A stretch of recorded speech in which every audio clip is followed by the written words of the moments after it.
Olá! Hoje eu vou contar um pouco da minha história, como que tudo começou, como que eu escolhi ser profissional de educação física. Vou contar um pouquinho das escolhas que fiz, do que eu tive que abrir mão para poder chegar até aqui.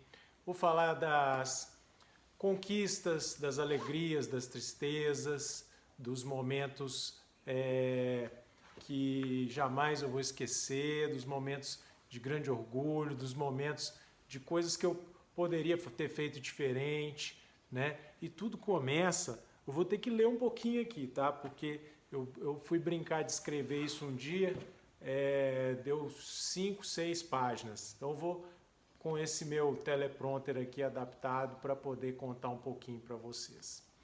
Bom, eu nasci em 76, dia 22 de abril de 76. Segundo meus pais contam, eu era uma criança muito grande, muito branca, quase rosa e que movimentava o tempo todo.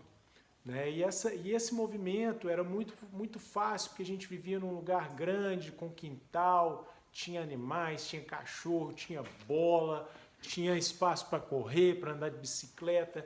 Era muito bom. Eu tive uma infância muito agradável, muito saudável e eu tenho ótimas lembranças dela. E quando passados 8 anos dessa infância maravilhosa, esses primeiros momentos, né, da minha infância que foram maravilhosos, eu comecei a frequentar clubes esportivos com meu pai, né? E meu pai foi o cara que mais me incentivou a fazer esporte pelo simples fato dele fazer esporte, né?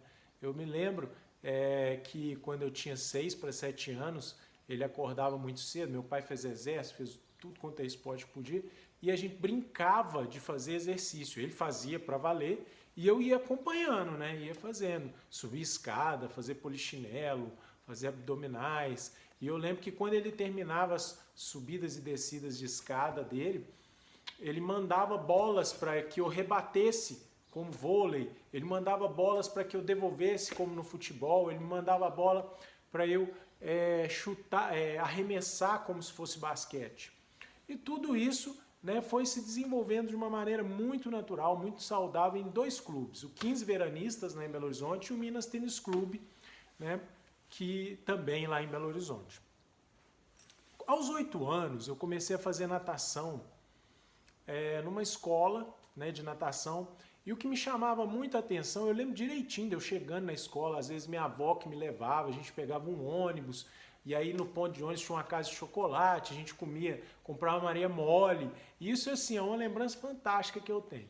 E aí a gente ia para a natação, e eu me lembro que foi a primeira vez que eu vi um gladiador de musculação. Para quem não sabe o que é um gladiador, antigamente, né, existia uma marca de equipamentos de musculação, era Nautilus, era importado, custava caro para danar, e aí ali tinha todos os exercícios de musculação numa única estação.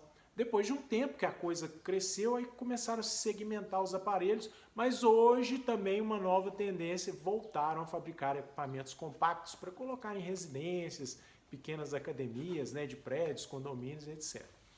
E nessa natação foi onde eu comecei a desenvolver um gosto absurdo por essa modalidade, né? Por quê? Era o ano de 1984. Meu irmão gostava de basquete, minha irmã gostava de vôlei e eu gostava de natação. E aí eu pude ver o Ricardo Prado ganhar a medalha de prata nos Jogos Olímpicos de Los Angeles. E em 2016, vou dar um passo bem grande, só para dar um parênteses, depois eu volto lá. Eu tive a honra de participar das Olimpíadas do Rio, os Jogos Rio 2016. E eu trabalhando lá no comitê, com quem que eu encontro? Ricardo Prado. Eu tive que tirar uma foto com ele e contar que eu assisti a final dele, que ele, né, no medley, que infelizmente ele ficou com a prata, ele liderou a prova o tempo todo, mas ficou com a prata no final. Voltando aqui ao meu teleprompter, deixa eu lembrar aqui mais um pouquinho. Nesses 8 anos de idade, né, passou o ano, eu completei 9, eu fui descobrir que minha tia, irmã do meu pai, era professora de educação física.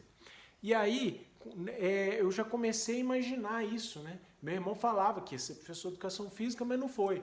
E aí eu fui trabalhar, fui praticando meus esportes e tal. E aos 10 anos eu disputei um torneio de futebol no 15 Veranistas. Logo, 2 anos seguintes, eu fiz um teste no mini basquete do Minas Tênis Clube e fui aprovado. E ali eu fui jogar até o juvenil. E ali foram anos fantásticos, amizades que perduram até hoje.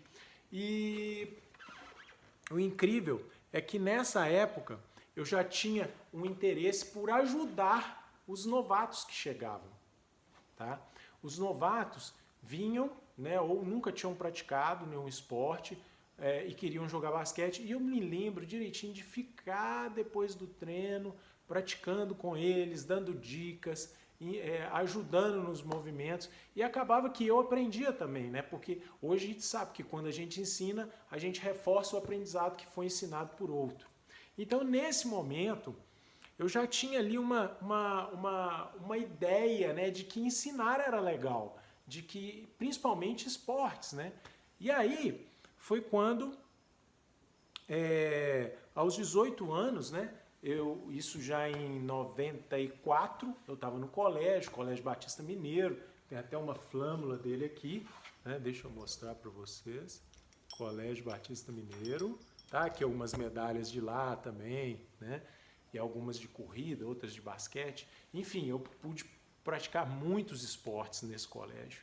Lá no Colégio Batista, eu me lembro que na 5ª série a gente teve ginástica olímpica, a gente aprendeu atletismo, a gente fez natação, eu dei sequência no meu aprendizado de natação, futebol de campo, futebol, na época era futebol de salão, hoje é futsal, aprendi também vôlei, handball, continuei com o basquete, que na época era a minha grande paixão.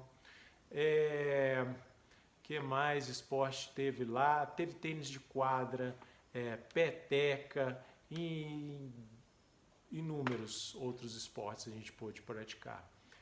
Tênis de mesa também, né?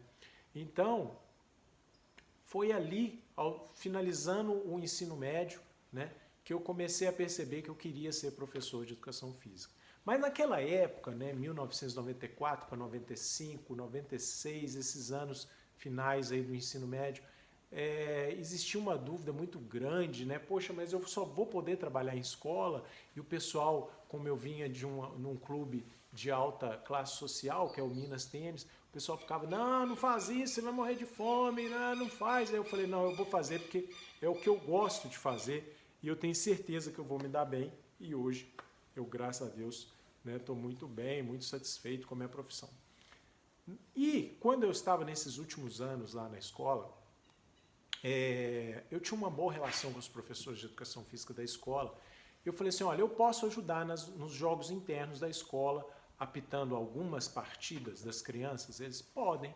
Como você joga basquete, jogou no time da escola, né? Você foi...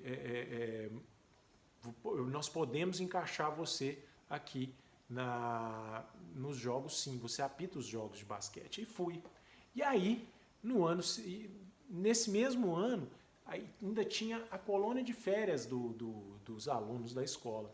E eu me voluntariei para trabalhar também, ajudei com recreação e tudo mais. No ano seguinte, surgiu uma oportunidade de ser monitor nessa escola. Isso era o ano de 95.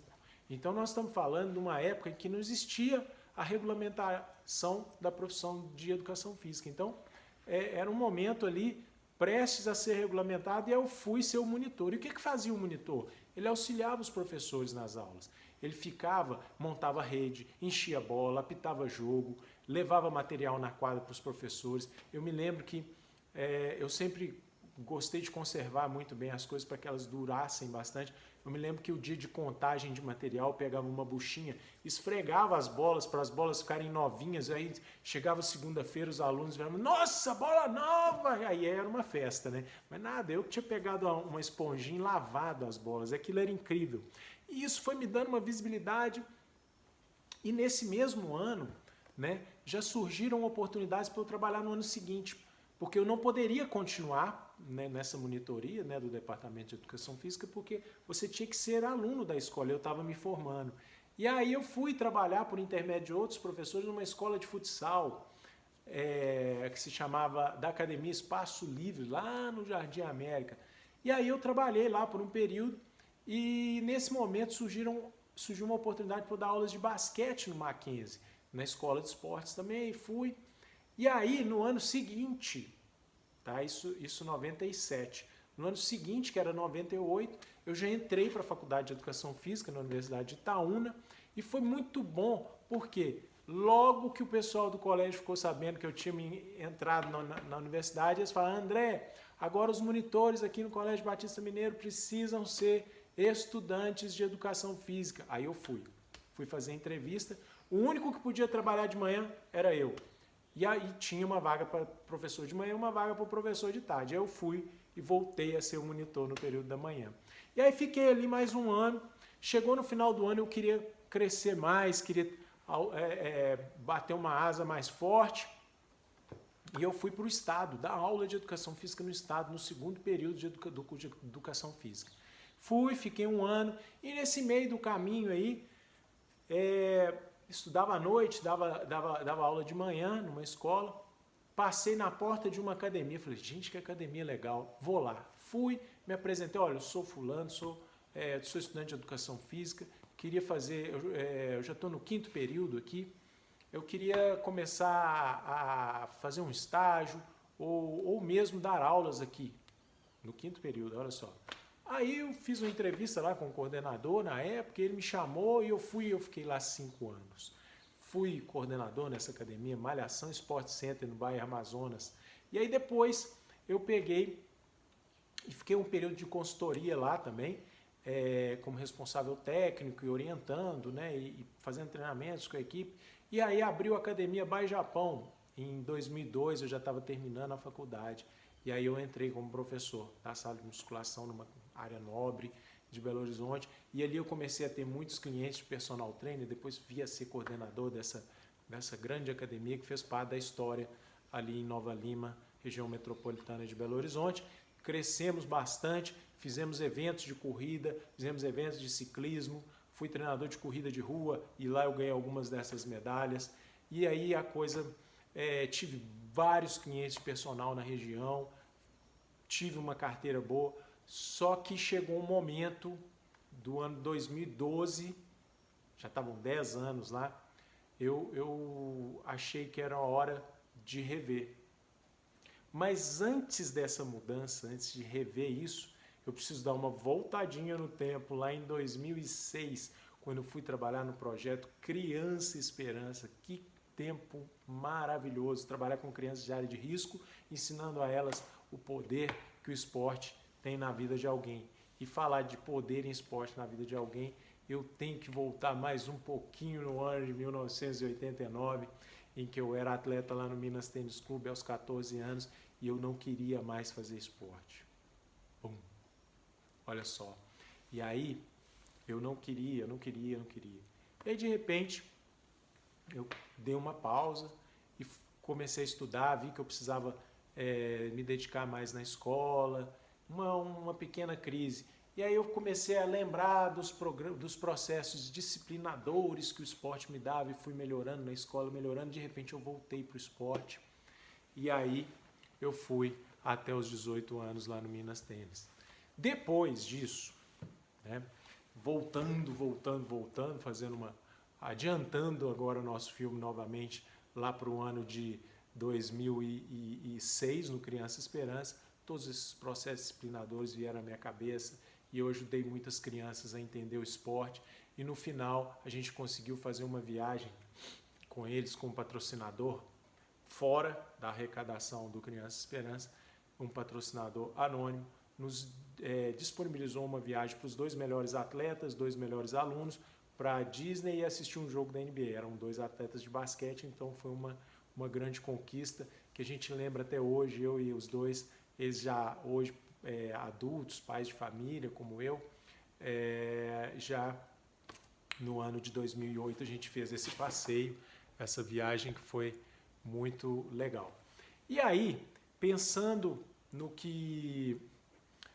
ano de 2013, né, que era o ano, adiantando mais uma vez o processo, 2013, eu tive que fazer uma opção na minha carreira, uma transição da Academia by Japão para uma academia de rede, e nessa rede aí eu fiquei mais 9 meses aproximadamente, processo de implantação, Zona Sul também, muitos clientes de personal, trabalhando de segunda a segunda.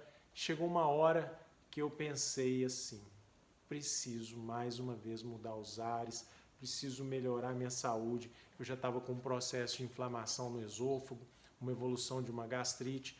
Esse resultado de morar numa cidade grande, trabalhar demais, correr para lá, correr para cá, com muitas responsabilidades. E minha esposa estava grávida. E aí foi que a grande virada aconteceu, que foi a nossa mudança aqui para Passa Quatro. E por falar em Passa Quatro, né, 430 quilômetros de Belo Horizonte, 15 mil habitantes, cidade histórica, onde foi palco de grandes batalhas na Revolução de 32, o Celino Kubitschek se serviu aqui como médico. Eu vi esse galpão onde eu instalei o meu estúdio, que foi uma das... Foi para... deixa eu levantar a câmera aqui, que nós vamos dar uma voltinha aqui pelo estúdio, né, que é importante a gente mostrá-lo. E aí foi a minha grande conquista. Eu sempre tive vontade de morar num lugar tranquilo, não depender de carro para me deslocar, tá? Eu sempre tive vontade de trabalhar somente em um lugar que eu pudesse fazer dele meu escritório. E eu não poderia escolher um lugar melhor do que esse, com uma paisagem tão linda, tão agradável, que eu pudesse fazer todas as minhas atividades aqui.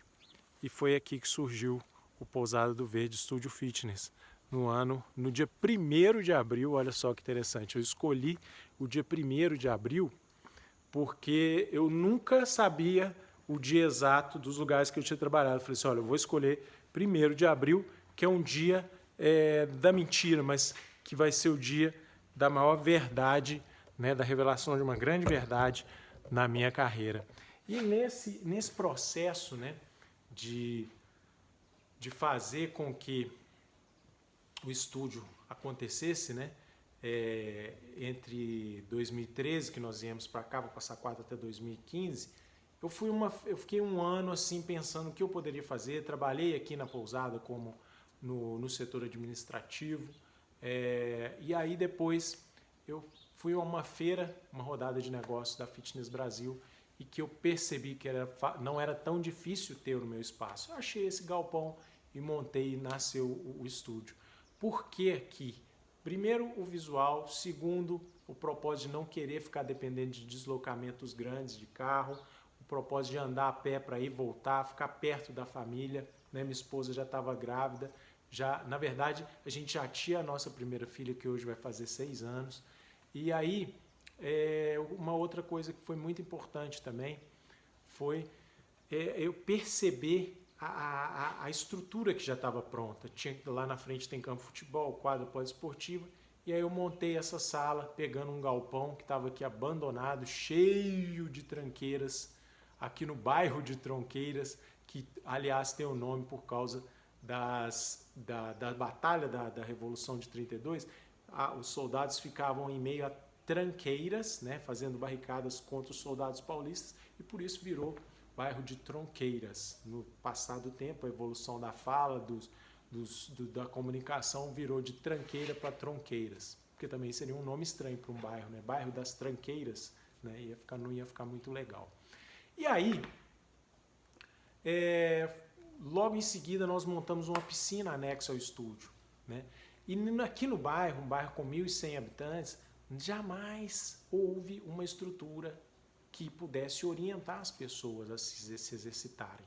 Então, foi uma atitude muito empreendedora que me rendeu pelo Instituto Mineiro de Personal Trainer esse troféu de personal empreendedor no ano de 2018. E antes um pouquinho disso, né, no ano de 2016, eu sempre sonhei em ter sido um atleta olímpico. Eu não consegui ser um atleta olímpico mas eu consegui trabalhar nos Jogos Olímpicos e foi uma grande experiência na minha carreira ter trabalhado lá. Lá eu encontrei o Ricardo Prado, consegui tirar uma foto com ele e fiquei 3 meses trabalhando no Rio de Janeiro. Hoje, o que eu sempre digo? Deixa eu puxar minha cola aqui porque é muita história. Eu sempre digo o seguinte, se você precisa, né, encontrar o seu caminho, primeiro encontre um caminho que te deixe feliz, que te deixe satisfeito. Depois que você encontrou esse caminho, trabalhe duro e acredite, né, nesse processo de se desenvolver, de entender o ambiente. Quando eu vim para cá, nada foi fácil, né? Eu fiquei 30 dias tomando passiflorana para me acalmar, porque eu não sabia, não conseguia entender por que o ritmo das coisas era tão lento. Mas na verdade, não era o ritmo das coisas que eram lentos. Eu é que era acelerado demais. E aí, com o passar do tempo, fui entendendo toda a rotina daqui do local e a gente se encaixou. E hoje eu estou mais tranquilo, consigo trabalhar 5, 6 horas por dia atendendo as pessoas, mais 2 horas de planejamento, que eu considero isso muito saudável, muito eficiente para o meu desempenho profissional. Tenho 8 horas de sono, numa boa, sono de muita qualidade. Alimento com mais de 50% da minha alimentação hoje vem da terra que a gente produz aqui, tá? Mais de 50% do alimento é 100% natural. O leite é vindo da vaca mesmo. As frutas são colhidas na terra, os legumes são colhidos na terra, o ovo é do galinheiro. Então isso tudo me deu uma qualidade de vida muito grande, muito grande. Sem contar no aspecto de, nos pequenos intervalos, poder ir 200 metros daqui para a minha casa. Então, isso entra muito no meu propósito de vida, que eu escrevi quando eu estava na faculdade, numa aula de gerontologia. Esses dias minha mãe me mandou, estava lá escrito no caderno da faculdade, que eu esqueci lá na casa da minha mãe. Como eu me imaginava 20 anos depois, isso no ano de 2000, e estava escrito lá, eu me imagino forte, saudável, vivendo e morando num lugar tranquilo. E eu consegui isso. Então, quando a gente às vezes pensa assim, poxa, mas quais são as nossas riquezas? Nossas riquezas são tudo aquilo que o dinheiro não pode comprar. As nossas experiências, os nossos convívios sociais, aquelas pessoas que nos acrescentam. Essas são as nossas maiores riquezas. Bom, eu falei por 23 minutos, tentei ser o mais breve possível. Eu tive esse pensamento de escrever, descrever todo, né? E ainda faltaram algumas coisas, me desculpem se alguém que assistir fala, pô, mas você não falou daquilo. Desculpa, mas está tudo anotado aqui. Eu brinco, se um dia eu ficar famoso, minha biografia já está escrita. E aí, se eu morrer antes, né, disso, vocês estão só vir aqui no meu tablet que está a história todinha, manda para o escritor que ele faz tudo acontecer. E é isso. Obrigado por vocês terem assistido, né? E espero poder me conectar com algumas pessoas se identifiquem com essa minha história, né? Uma história que nem sempre está num grande centro, nem sempre está faturando a renda que um grande centro propicia para um personal trainer, é fator para que ele seja bem sucedido, para que ele se considere uma pessoa muito rica, muito feliz. Hoje eu me sinto muito mais feliz vivendo dessa forma. Ganha-se menos dinheiro, mas gasta-se menos dinheiro, né, vivendo dessa forma. E como eu te disse há pouco, a grande riqueza está nas coisas que o dinheiro não pode comprar, né? São as coisas que você vive, são as coisas que você deixa de legado, são as coisas que você pode influenciar outras pessoas, tá bom? Fiquem bem, espero ter me conectado com algumas pessoas. E se você gostou dessa história, compartilhe com algum amigo seu, tá bom? Obrigado e um ótimo dia.